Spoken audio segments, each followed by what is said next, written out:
All right, we are live. Welcome to the Phys Ed Summit 2016. Sorry, I just made my computer shake. Hands off the keyboard. Thank you very much. If this is your first time tuning in, welcome, and thanks for joining us. If this is your, I don't even know what session we're on, if this is your third or fourth session, thank you for staying tuned and continuing on this journey of 24 hours of professional development. So we want to thank you again for taking your time on the weekend. We know your time is very, very valuable. I apologize, my dog is in the corner in the back here, so hopefully he does. I think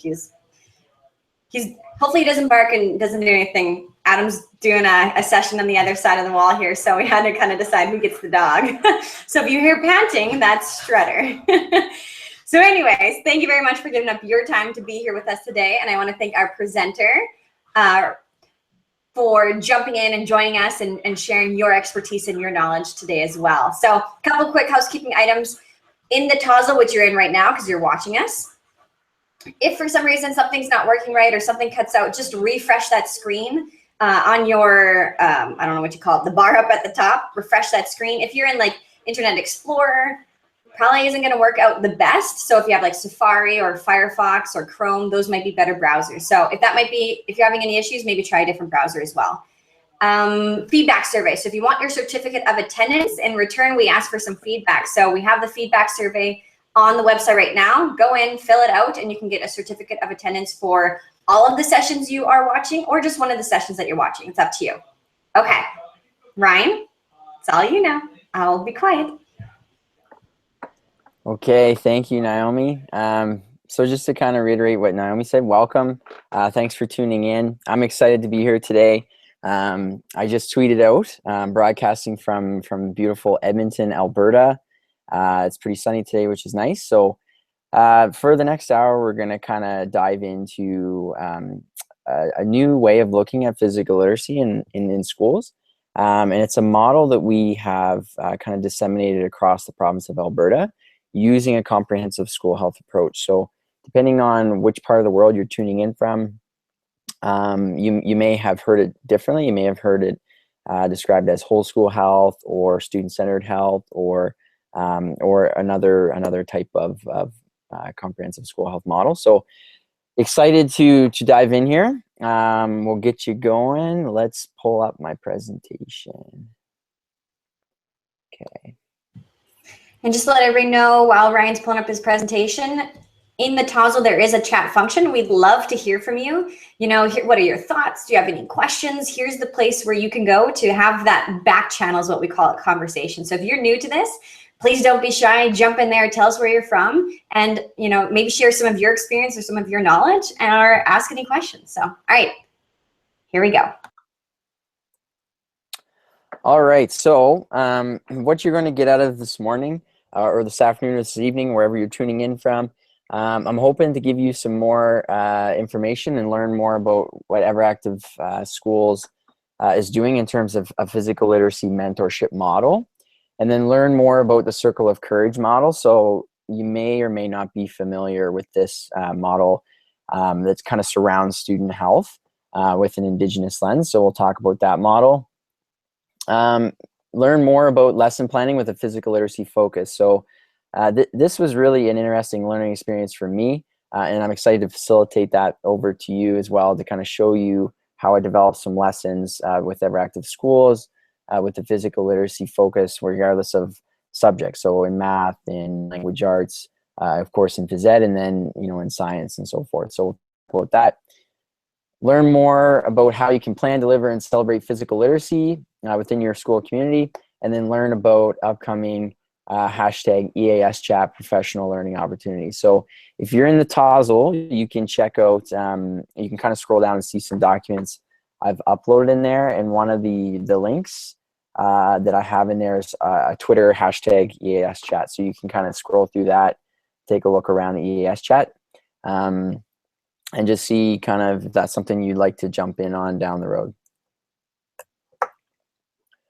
All right, so before diving into too far, if you're not familiar with Everactive Schools, just want to share a little bit with you about what we believe in over here in Alberta. So our vision is we believe that all Alberta students belong to a healthy school community that enable optimal health and learning. And then our mission, provincially is to provide provincial leadership that promotes and supports healthy, active school communities through the comprehensive school health approach. And that's how we're going to talk about that model and how we delivered physical literacy. And then, of course, a priority is to be the leadership support for the province so that all students achieved improved health and learning outcomes. So I kind of broke the presentation down into 3 different sections. So I'm hoping you'll take a piece out of each section away, if not more. So the first section is planning, and then I want to talk about delivery. How do we deliver this mentorship model in schools? And then the third piece I want to talk about is what can you do? So whichever role you're tuning in and representing, what can you do to kind of replicate this model in your school, in your community? So we'll talk through that at the end. So the first model here, if you have heard of this model, awesome. If not, I'll kind of guide you through it a little bit. So this is what we coined the comprehensive school health model, and it's broken down into 4 components. And all of these components in this entire model can live and breathe within a healthy school culture. So on the top left, you can see social and physical environments. So that's basically, what does the school look like day to day? What are the social circles within the school? Is there a healthy social culture within the school? And in terms of the physical environment, how active, is your infrastructure for playgrounds? How up to date is your school? And really looking at like classroom setup, like what types of things do you have in the physical environment that support this model and student learning. And then on the opposite side, on the top, you'll see teaching and learning. That, of course, is pretty self-explanatory. So your pedagogy, your teaching, and the learning of the students. So what ways can comprehensive school health support that with student learning? And then on the bottom left is policy. So policy is basically, do you have a board policy around breakfast programs, or do you have a jurisdiction policy around DPA and DPA initiatives, so daily physical activity, in your school. So looking at those policy level implementations, that can help support a healthy school culture. And then on the far side, on the bottom, partnerships and services. And this is the one I particularly enjoy. I love connecting schools with partnerships or enhancing existing partnerships. But basically, what's around your school community? So are there museums? Are there local arenas you could partner with? Are there local recreation centers you could partner with? To increase physical literacy with your students, but to also increase the social emotional learning of the students, and so on and so forth. So relying on those partnerships and services is key. So the second model I want to talk about is called the Circle of Courage model. And this is a model that's been adopted here at Everactive Schools from Dr. Martin Brokenlegs in British Columbia. So basically, picture your student being at the center of this model. So generosity, belonging, mastery, and independence being focus of student learning and being in the school. So do the students feel a sense of belonging? Can they master the activity or the lesson that you're providing? Is there independence built into the learning? So are they independently able to achieve their goals to keep them motivated to continue to learn or to be active in a physically active environment? And then in the top, generosity. So, looking at fair play outcomes, looking at, our students, are they virtuous with their peers, with you, with other teachers, and just are they displaying that generosity within the school? So we really, when we were looking at this mentorship model, we wanted to blend the comprehensive school health model, blend the Circle of Courage model, along with the physical literacy model, which you can see here on the bottom left. So for those of you who are not familiar with the physical literacy model, hopefully most of you are, physical literacy is the motivation, confidence, physical competence, knowledge and understanding to value and take responsibility for engagement in physical activities for life. So we try to take that model, blend it with the Circle of Courage model, and then blend it with the comprehensive school health model. So you can see all 3 here, and that's how we That's how we did our planning. So we said, okay, knowing these three models exist,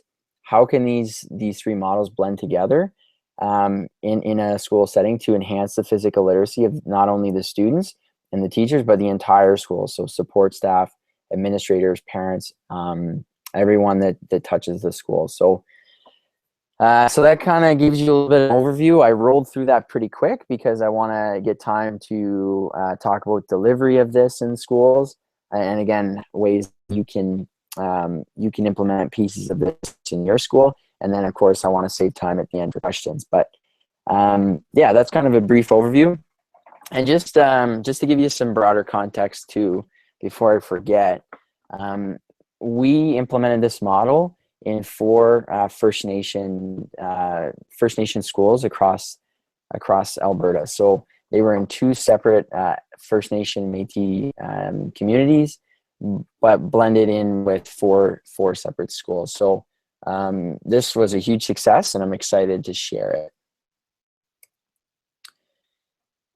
So just before I jump into delivery, Dr. Dean Creed, who's also presenting in this time slot, this is one of his slides, and I just kind of modified a little bit, but it's an awesome slide that just illustrates how you would look at every individual and also how you would look at every school. So just like Dr. Creelar's mentions around, every individual has their own fingerprint in terms of physical literacy, and we're navigating that trajectory throughout life. So if in a new chapter of life we want to try a different activity, our physical literacy trajectory goes off in a different path, or if we want to jump into gymnastics, it goes off into a different trajectory. Same thing applies here at schools. So every school we went into, we knew they were going to have an individual fingerprint. We knew that some schools were going to all be aware of comprehensive school health. We knew that some schools may need more coaching around comprehensive school health. And then we also knew that every school either had a specialist or a non-specialist in phys ed, had supports in place or didn't have supports in place for physical literacy, and of course, information and resources. So knowing that every school is different and that every school has their own fingerprint, we really wanted to approach those schools and build relationships with those schools to see where they're at, to kind of navigate them along their trajectory. So kind of goes back to that Stephen Covey, one of his 7 habits, seek first to understand and then be understood. So we really wanted to understand the schools, build relationships with them and with the school before we just said, okay, here's how you're going to deliver physical literacy within your school. So I hope that makes sense. Yeah. And if you have any questions at any time, you can type them in. And I believe Naomi on the back end is going to be kind of compiling those, and we can chat about them at the end. Yes, exactly. Yep. So any questions? I know Tim Morgan has a question already, so I'll kind of file that one away and come back to it at the very end when Ryan's done his presentation. So keep bringing those questions in. We'd love to answer them, or at least I love to ask them, and Ryan will answer them. Sounds great. All right, so that was kind of all the planning phase of the physical literacy mentorship model that we use in Alberta. So now I want to talk about the delivery of that model. So this here is a really cool kind of one-pager with 8 different steps about how we actually went about this. So really interesting experience. So I'll kind of take you through the 8 here.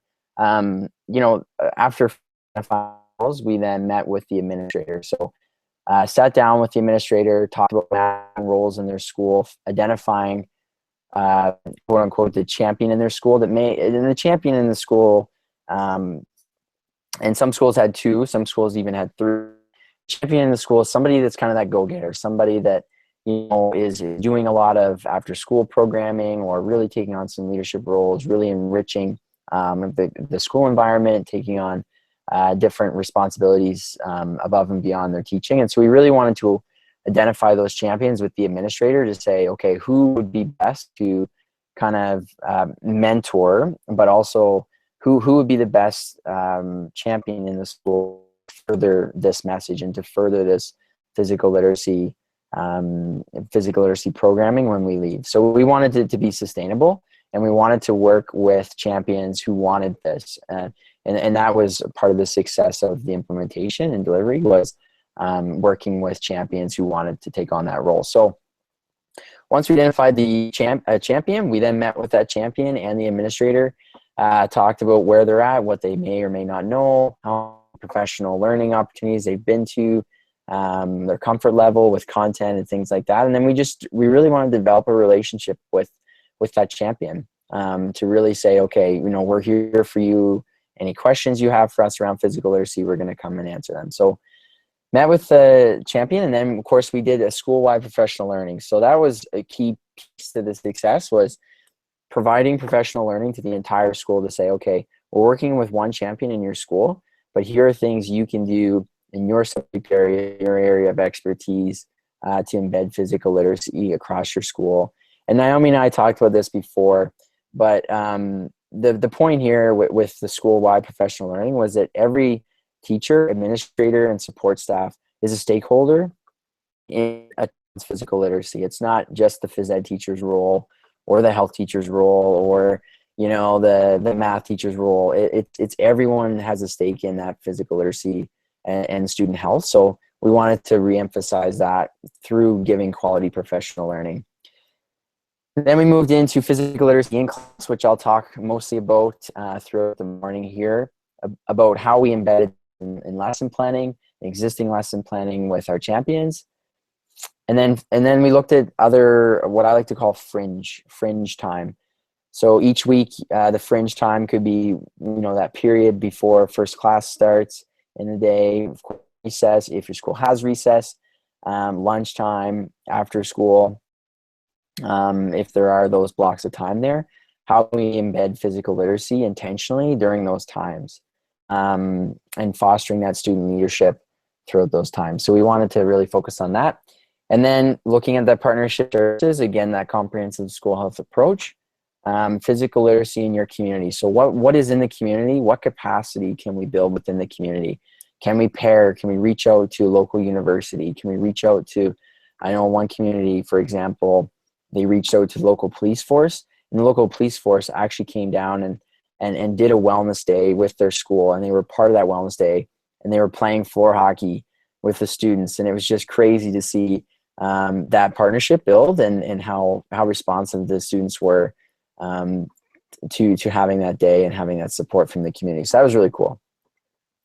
Of course, support. So I was kind of the support lead for champions and whatever they needed, whether it was more resources or lesson plans, or just information, whether it was from Shape America or from PhD Canada, whatever it was from. We wanted to provide that support.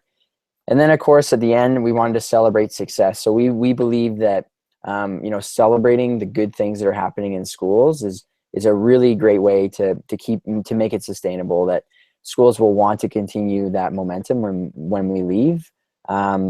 And so we wanted to celebrate that success of implementing physical literacy in a healthy school culture. So in terms of delivery, I just mentioned there about the fringe time. And in Alberta, and I think it's pretty well an international thing, but we have what's called DPA, so daily physical activity. And so provincially, it's mandated that DPA varies in form and intensity. Takes into account each student's ability, and then it allows for student choice. So what we wanted to do when we went into schools and we first met with a champion is identify, okay, what's happening for DPA in your school? And every school, again, was different. Some were doing a bit of DPA, some were doing DPA, but they weren't maybe as intentional as they could be in terms of the physical literacy piece. So we really started with the DPA initiative and kind of used that as our bridge into embedding physical literacy across the school, which was a huge success. So the biggest thing I would take away from that is that, finding what's existing in your area or your jurisdiction, in your board, if there is a DPA initiative and you want to embed more physical literacy, that's a great starting place to be more intentional about your DPA. Because at the end of the day, at least in Alberta, there's no DPA police. So they're not going around and catching schools that aren't embedding DPA. So, it can be your responsibility, to take that on actively and to have fun with it and just to kind of blend that physical literacy piece in. Okay. So again, if you're on the Tozzle, you can pull this lesson plan up. It is on there. I think it's titled Carmichael Physical Education Lesson Plan, maybe. But anyway, it's on the Tozzle. But this is just one. I kind of want to tell you a story here about this lesson rather than just go through this lesson with you. But Carmichael was one of our identified champions at a school called Asapi Elementary School, which is actually in our territory in southern Alberta. And Carmichael is a phys ed specialist, and he's a young guy, former football player in the States.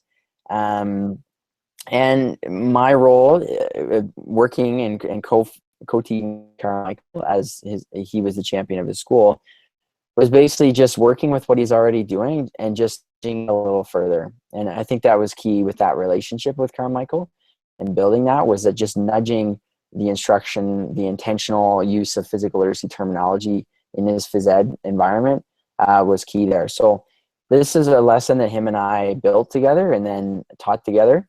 So it was a grade 1 lesson, a 30-minute lesson. It was so much fun. Basically what we did is we talked about, we did some invasion type games. It was only a 30-minute block. But what we wanted to do is really take those observable components of physical literacy and assess those.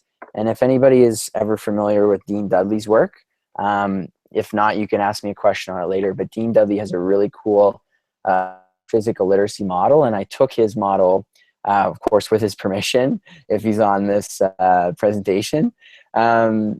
We took his model and kind of pulled out those observable pieces to see, okay, can we actually see this happening in the physical education environment? So not only the physical skills, but what about the motivation? What about the behavior of the students? Are they respecting their peers? Are they respecting others? And that's kind of all part of that physical literacy lens. So that was really cool. And it was really cool to see the light bulb go off with our champion at Asapi, that he could see those observable components in the beginning where he may not have seen them. He was, by the end of our time together, he was able to see those. So that was really cool. This is another lesson, and this is also in the Tozzle as well. And the reason why I wanted to highlight this one is because it wasn't phys ed. It was a math lesson. It was a grade 5 math class, a math lesson, and it was actually at a different school. So this was another elementary school called Seipui Elementary, also in Treaty 7 territory. So we had an awesome champion there. She was a grade 5 school teacher, and her heart was as big as the moon. And I'm co-teaching with her. She really, as a parent and a teacher, valued physical literacy and valued health and wellness. So it was easy to really work with her and to have that co-teaching experience with her. But what we wanted to do with her math lessons was align them with the Canadian Physical Literacy Consensus Statement, which I've also attached in the Tozzle.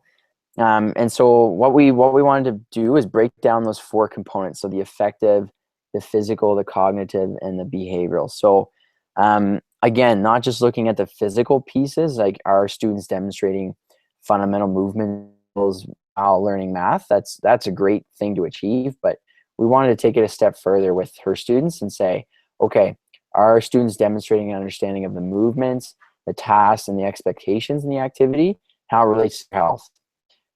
And with the consensus statement, but then you could add in to their health and to math, and then you're also intentionally going back to curriculum. So again, the purpose of this lesson to show you is that physical literacy can be embedded in any subject. It can, again, be back in science. It can be in math. It can be, of course, in physical education.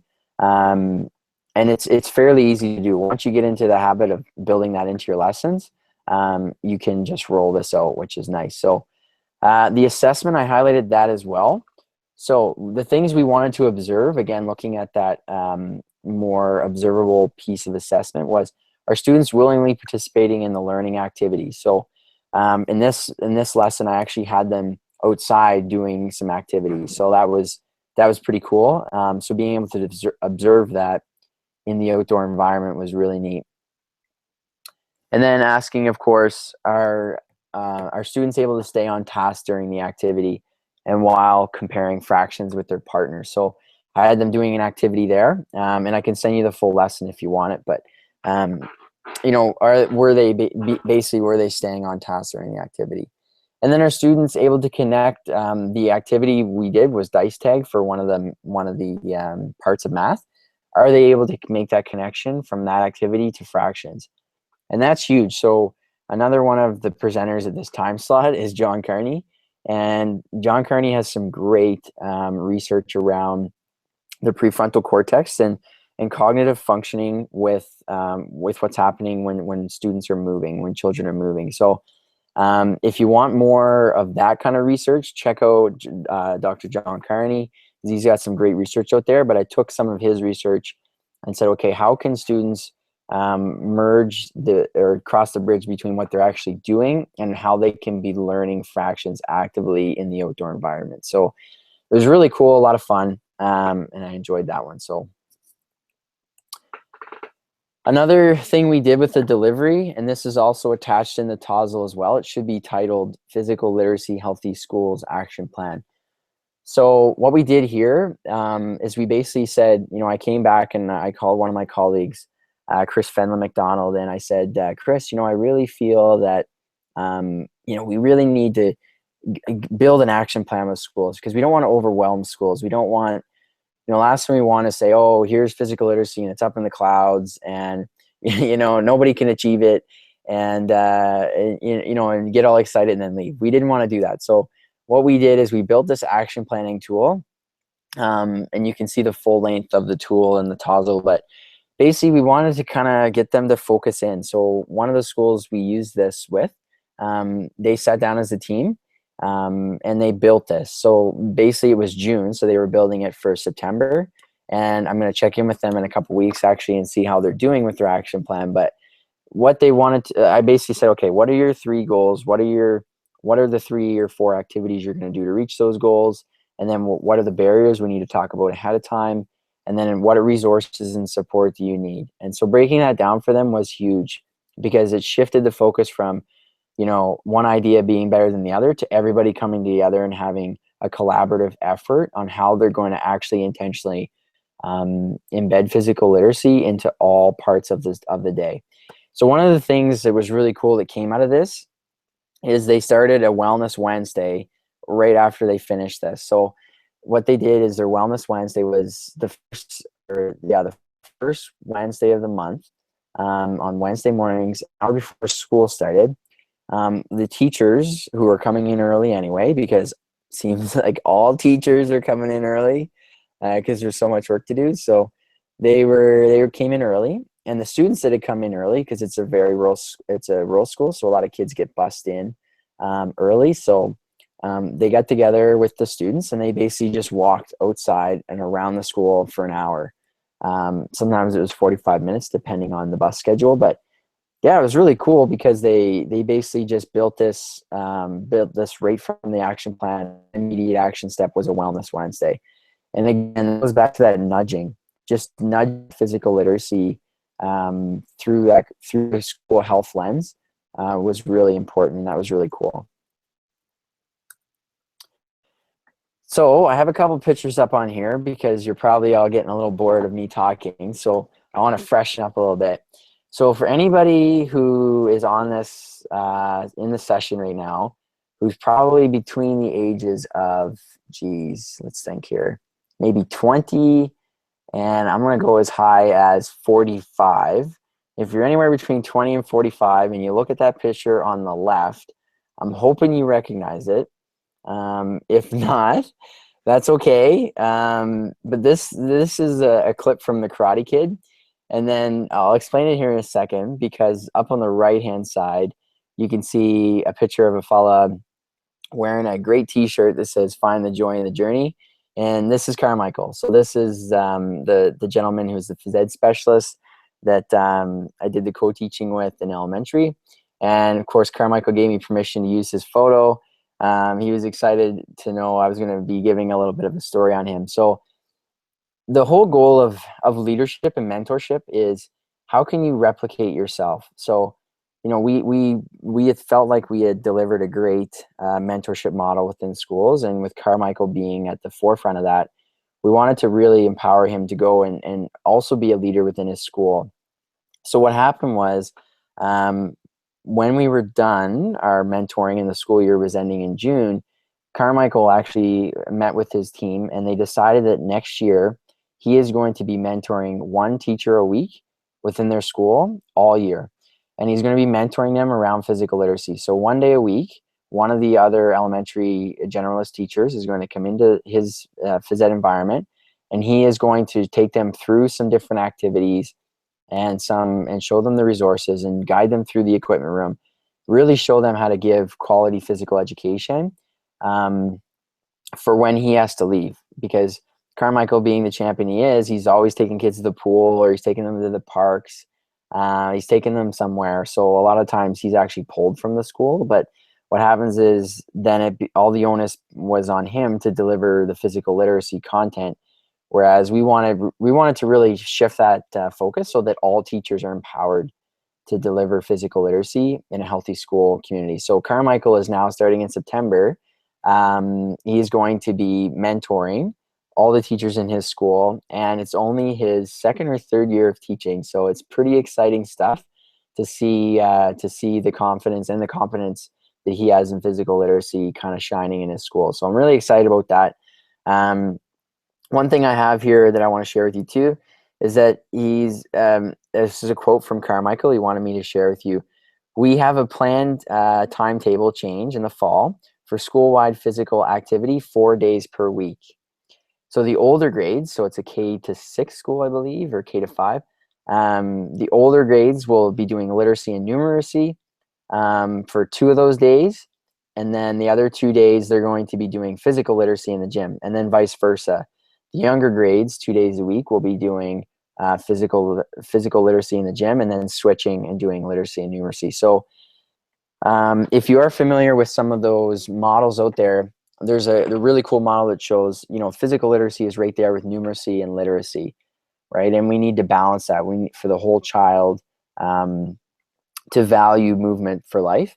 And I think that's so important. What they're doing is they're recognizing that 4 days a week, all year, we can be intentional around physical literacy, and we can rotate it within our school from younger grades to older grades. So really, really cool. To go back to the picture on the left, the Karate Kid picture, if anybody's familiar with that movie, the boy in the movie, he kind of is trying to figure out, what is the master kind of teaching him? Why does he want me to paint the fence? Why does he want me to wax the car? He's so confused, and at times he's frustrated. And I think that's a lot of, what teachers feel sometimes when a new program comes on their plate, or, when we're not really sure, if we're truly making a difference and what the end goal is. But just like Carmichael's t-shirt in this picture, the joy is really in the journey. And in the Karate Kid, at the end of the movie, of course, it all comes together that all of those skills that the master taught him allowed him to be prepared for what he had to do to step up for his challenge. And I think that translates well into physical literacy, that, we sometimes don't know where that child is going to be in 20 years and 10 years, but we're just hopeful that if we can be intentional with our physical literacy programming and planning, that those students will be movers for life, and that those people will grow up and they'll value trying other activities and recreational pursuits, and then be active for life. So that's why I wanted to kind of show you the Karate Kid. Plus, I just love the movie, and it flowed well. So I hope that's not super corny for the global audience. Okay, so I'll just kind of roll along here. Celebration. So of course, at the end, like I was showing you in that step-by-step infographic earlier, number 8 on that was celebrate. We wanted to celebrate each school and their success in embedding physical literacy in cross-subject areas, and of course, at the fringe minutes they had each week in research time. So you can see here. Basically, we did an RBC Sports Day kickoff in those school communities, kind of talk about the importance of sport and all kinds of sport. And then we used that kind of to plan the end of the school year. So you'll see there's an infographic I have up here for Friday, June 10th. At one of our middle schools, we were doing this model with. Basically, we had them coordinate a wellness day, and it was super exciting. We had a female hockey player come in and basically give a nice positive youth message to middle school students, which was awesome. And she talked about how she values physical literacy and, of course, the sport of hockey, which was really cool. And you can see the picture there. The kids are playing floor hockey in the gym. This is what I was telling you earlier, where like the local police force actually came in and they were actually in the gymnasium playing hockey with the kids. And it was so cool because we had some partners come in. So Be Fit for Life was there, which is another great organization here in Alberta doing some awesome work around physical literacy. And then, of course, our teachers and our champion was coordinating it. So we were in there throwing elbows with the police playing hockey, and it was fun. So again, looking back at that comprehensive school health model, one of those components being partnerships and services, that was a great partnership, to have them in the school community. And it just changed the way the students were looking at the local police force. It was really neat. They felt like they were on the same level, and it was really, really cool. So that was one celebration I wanted to highlight with you. Another thing I want to highlight, I guess this is a celebration globally for the message of physical literacy. If you can see down the bottom where I have the little blue arrow, this was after we had surveyed all of our participants through the mentorship model. 97%, so not only of our champions, but of all the teachers that had school-wide professional learning, they plan to apply an increased physical literacy knowledge to their role. So whether it was math, whether they were support staff, whether they were administrators, whether they were parents, volunteers, 97% basically said they had gained physical literacy knowledge and they were going to, apply that in their role within the school community. So I think that's where change happens, and that's the cool thing about this type of experiences. Again, what can you do to do your part to be part of that 97% or hopefully 100% down the road? I will send you this presentation maybe, or it'll be up live so you can kind of look at these quotes as well, but I want to roll along to kind of give you some time here at the end. But these are two of our champions as well. And again, just reiterates their exposure to different sports. Like rugby was really huge for that community, for the students to be introduced to a new sport. So you're probably thinking, well, hopefully you're halfway done your coffee or latte, but you're probably sitting thinking, okay, what can I do? This is awesome. This is great. It sounds like there was a really cool plan in place, but what can I do as a teacher or an administrator or support staff, wherever you are in the world? So I'm going to kind of share that with you now, and it's good that we have a little bit more time to go over that. So of course, teachers. So if you're a teacher and you're tuning in, here are some things you can do to replicate this mentorship model. So again, breaking it down so it's not overwhelming, but brainstorm and implement ways your students can support physical literacy in your school community. So oftentimes as teachers, we feel overwhelmed, like we're adding something to our plates. But if we already have a leadership committee in place in middle school or high school and even upper elementary, give them some responsibility. Get them to support that physical literacy at recess, get them to take on some leadership roles, maybe with intramurals at noon, things like that. If you don't have a mentorship committee in your school, form one. And you could call it a physical literacy team or a team ever active or a team active school, whatever you want to coin it, go for it. I mean, try forming a committee. And then enrich intramural activities like I talked about, and empower team leaders to lead activities during those fringe minutes. I think that's really important. So it's about replicating physical literacy, and empowering other individuals to help embed it in the school. So if you're an administrator and you're on this or in this session, here are some things you could do. Or if you're even if you're not an administrator and you want to take this to your men, these are some ideas you could give them. So identify a champion in the school. Maybe that champion is you. obviously you're a go-getter for tuning in to Phys-Ed-Goji on the weekend. So your odds are good you're probably a champion in your role right now. So this is something you could easily take and go and try in your school. Go for a walking meeting. Okay, at Everactive Schools, we believe in less sitting meetings and more walking meetings. So, go for a walking meeting with your champion and talk through physical literacy mentorship. What can this look like? What can we achieve? How can this support our priority areas with our school and with our board? Create an action plan. So the action plan is on the Tozzle. Create something similar and say, okay, this is how we're going to execute. And then be involved and be open to ideas and provide autonomy and support where possible. So basically there, trust your champion, trust that you've the right people in your school to make this a priority and to actually infuse physical literacy, from, across the entire week of school and the entire year.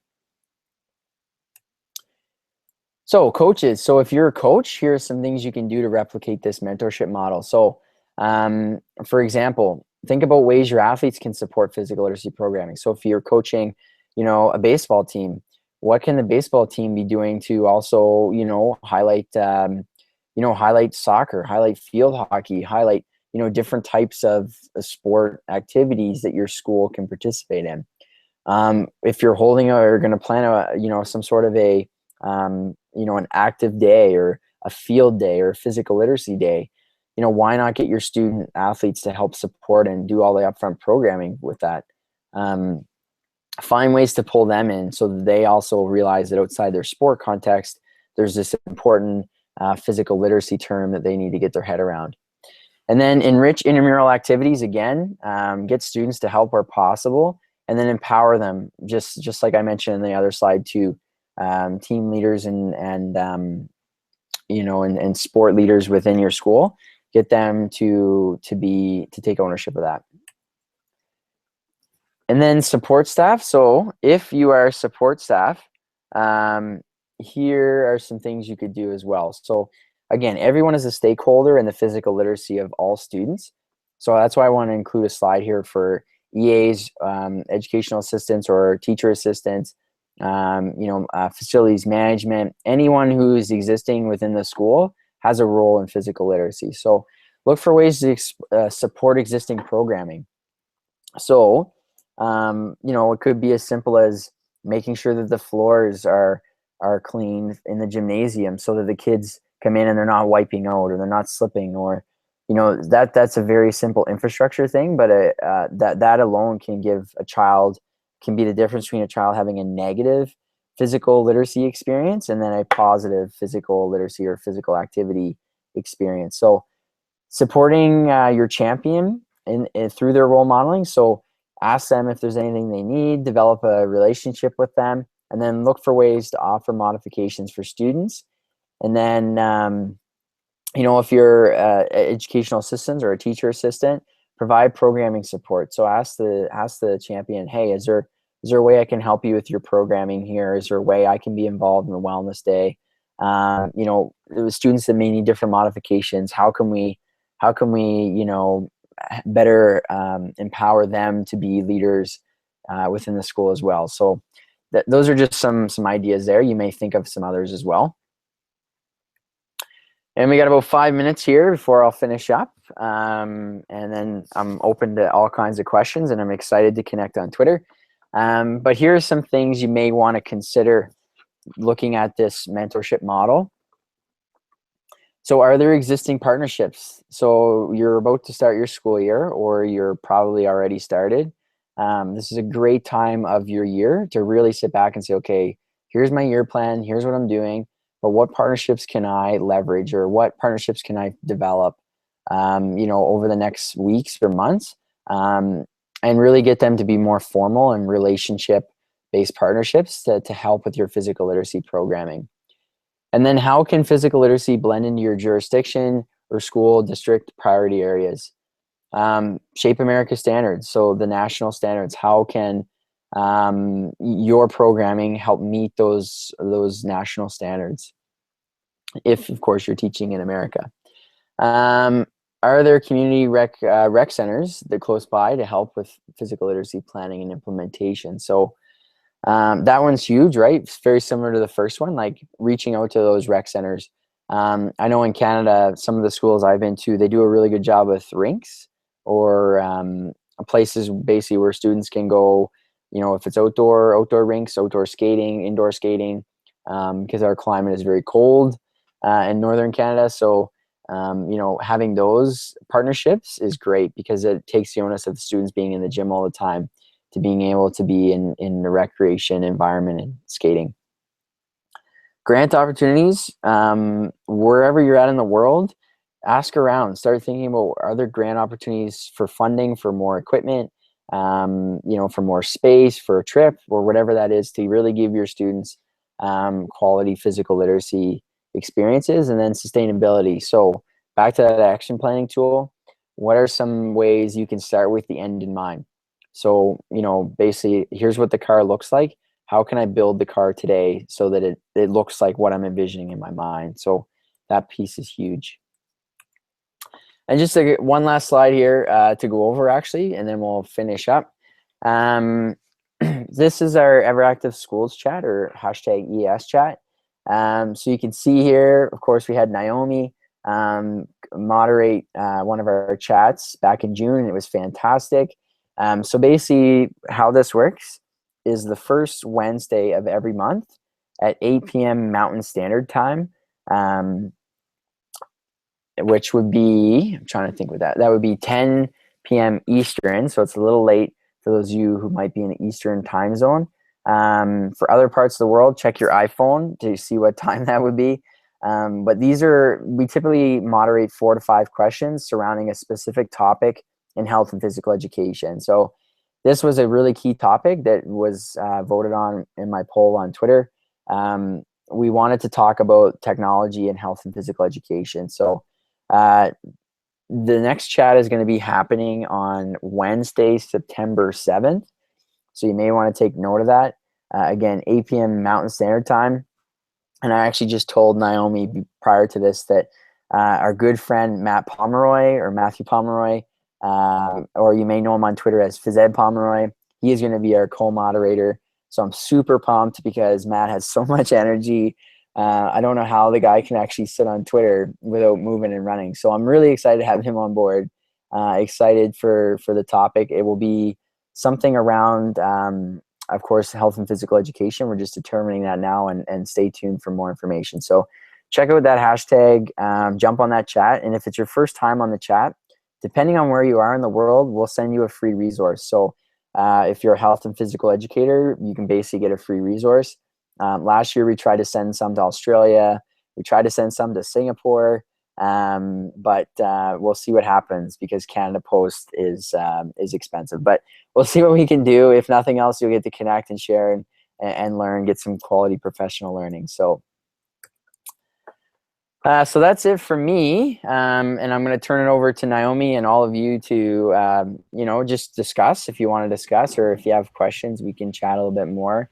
Again, I wanted to really give you a sense of this mentorship model through a comprehensive school health approach, and basically looking at physical literacy a little different. How can we all be stakeholders? How can we all play a bit of a piece to nudge physical literacy forward within our roles and responsibilities within schools? So if you wanted any information, any more tips or strategies, or any of those resources that may not be on Tozzle, I'd be happy to follow up with you no matter where you are in the world. You can send me an email. My email's on there. Of course, my Twitter is on there as well. So if you already have something in place and you're doing some physical literacy in your school, I'd love to hear about it too. So we have some magazines that we send out. We have e-news. We have all kinds of publications, and we want to highlight the good work that's happening around the world. So feel free to send me an email if you have something to share. Spread the good message about physical literacy. And again, thank you for coming to my session today. It was a lot of fun. Hey, Ryan, thank you so much for your presentation. We've had some good chats in the back channel here, and there's been a couple questions. Tim says, are these models shared explicitly with the students, or do you keep them as a guide for shaping and planning as a teacher? Sorry, who asked that question? What's his name? Tim. Tim. Is it Tim Morgan? Yeah. Tim, thanks for the question.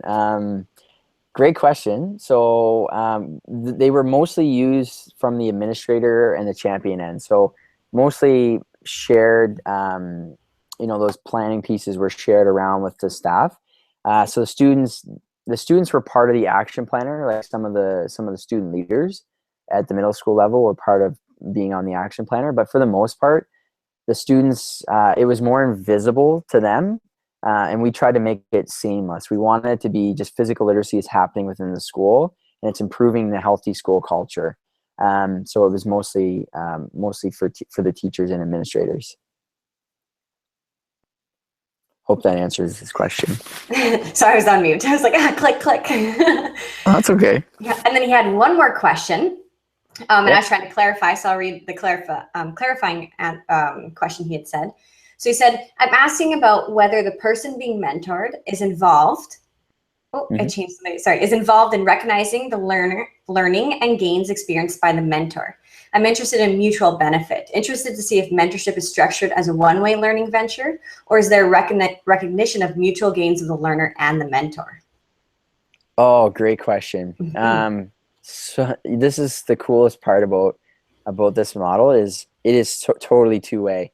I shared a lot from an organizational standpoint that we were able to infuse into the schools, but it was definitely a two-way street. The things that I was able to learn from each of our champions, the relationships that were built, and the sustainability of those relationships was huge. Some of the things I learned going into schools was, I learned that some of our champions were already doing great work. They just didn't necessarily know it was great. So I had to kind of reiterate to them, you are above normal here. Like, you're doing some amazing work in your school, and how can we highlight this? To your administrators and to schools around the community. So that was one thing I learned. Multiple things I learned as well.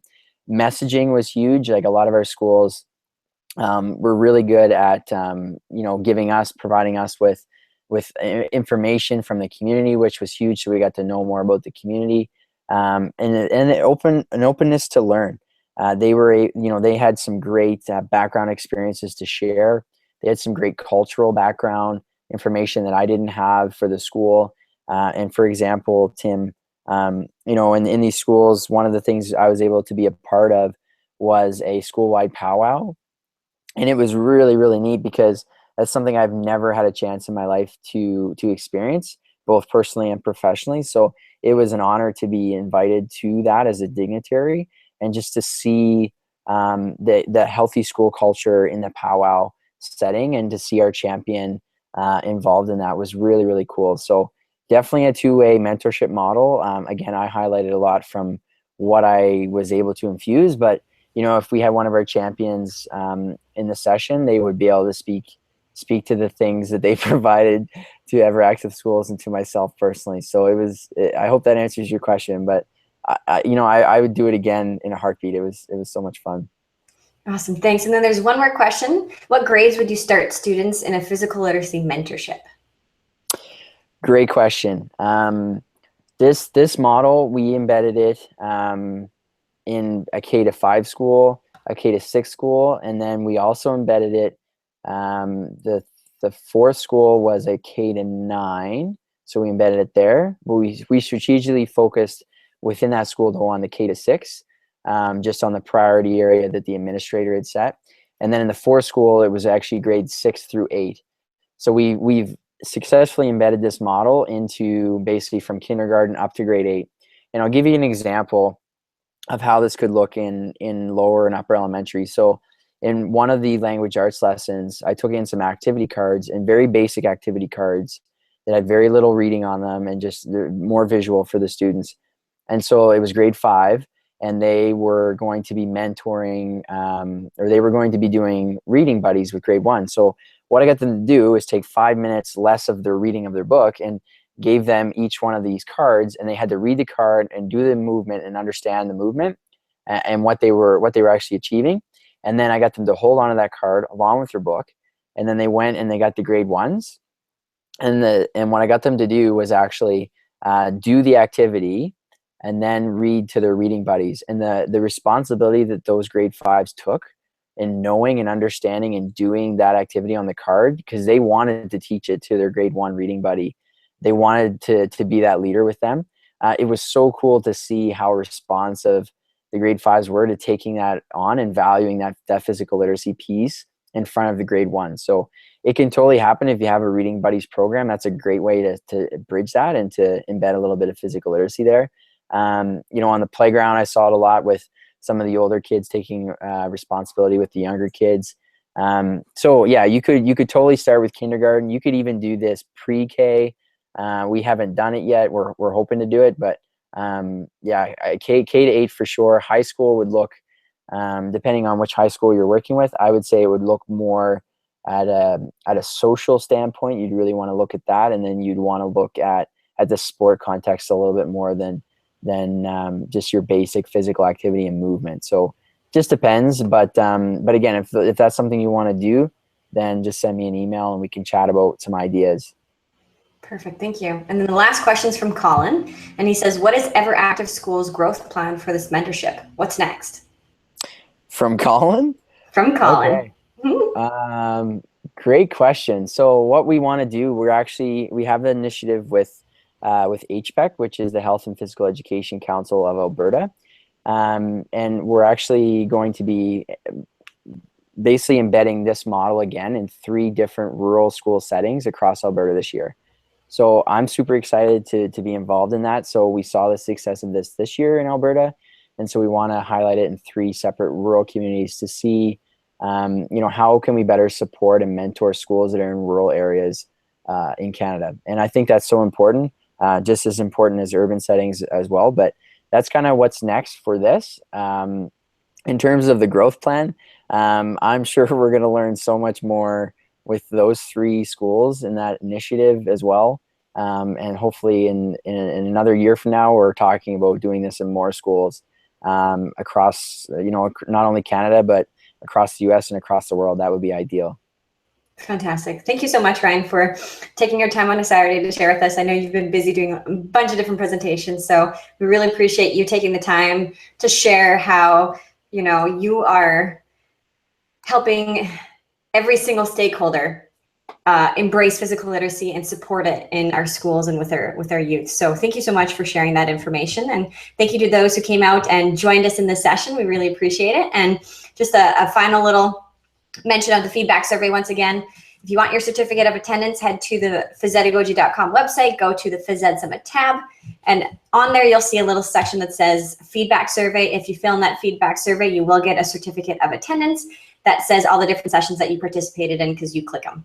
So word of mouth, here we go. All right, thank you very much. And we better get going and so people can get into the next session. So thanks again, Ryan. Thanks for having me. Yes. Have a good All right. night, Bye-bye. Good day, good afternoon, and we'll talk to you guys later.